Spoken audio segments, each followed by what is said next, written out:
Hey, I just want to say a few things before this video starts. The first thing is that Mudrid does not have access to Dust Vortex yet, so any sets that rely on Dust Vortex wouldn't be accessible at the very moment. The second thing is I accidentally messed up on one of the builds in Mudrid's. I'll have a comment explaining what it is down below, but I'll make sure to put some cover over it. But aside from that, go ahead and enjoy the video, and thanks for watching.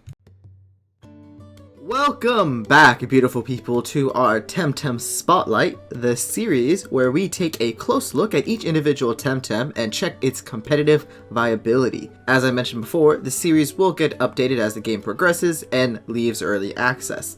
If you're excited for the series and want to show some support, go ahead and leave a like, comment, and subscribe. The format is as follows. Now, without further ado, let's get started. We are talking about Mudrid today, and honestly, it sort of just reminds me of a bunny. A very unique bunny, being the only one of two Earth TemTem in the game thus far. Most people would look at its stats and go, oh, low offensive stats and terrible defensive stats, and on top of that, 4 times weakness to melee, just makes this TemTem inferior to a lot of other physical or special sweepers. But do not underestimate this TemTem. 4th fastest speed tier in the game and a slightly above average special attack stat, this TemTem does have a spot in the meta. So let's go ahead and take a look at its move pool, and it's quite astonishing how Mudrid gets access to a lot of diverse special and physical moves. This enables a TemTem to either go with a physical, special, or even mixed sweeper set. Now let's dive into the moveset, where you will see on screen both a physical and special set.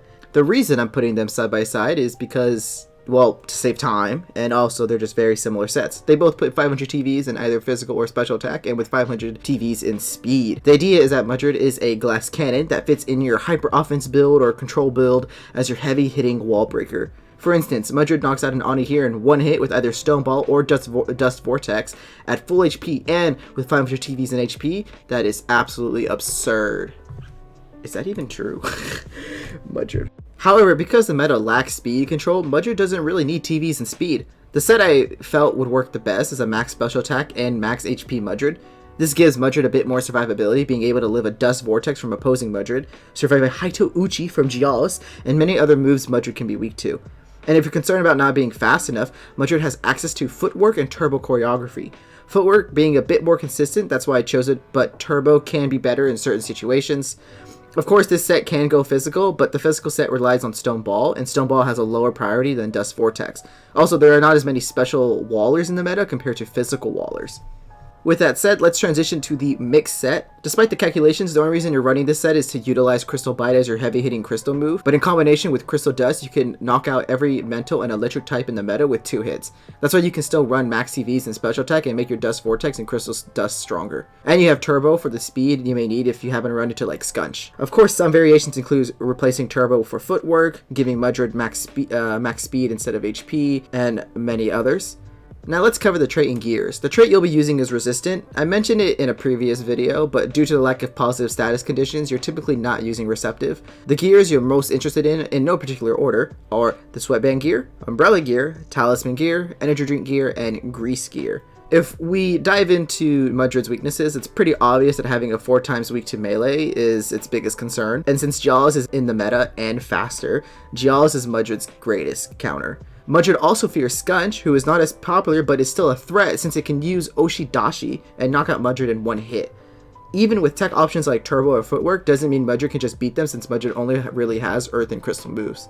Therefore, we're looking at TemTem that can beat melee types. I would say digital TemTem, but they're not accessible at the moment, so I like mental TemTem such as Tentao, Mix, and Kinu, but I really want to scare Gialis more. And for some reason, I like fire types here, such as Raken, Mastione, and Kapir. They all have a good defense to survive a hit and retaliate against Gialis. Of course, there are many other types of TemTem, and it depends on your team composition, but for the most part, Mudrid doesn't need a lot of support to make work. So, in closing, I really just owe Mudrid an apology. I really thought Mudrid was just a pretty bad TemTem. It wasn't even a TemTem I found all that interesting, but the more research I did on this TemTem, I started to fall in love. I really like this TemTem, and being one of the only Earth types in the game, it'll probably stick around for a while. Thank you for watching today's TemTem Spotlight. I plan to upload a new Spotlight every single day. So if you enjoyed the video, make sure to leave a like. If you'd want, go ahead and subscribe and hit that notification bell. It goes a long way to supporting this channel. Comment down below what other videos you'd like to see, but above all else, make sure you stay toasty.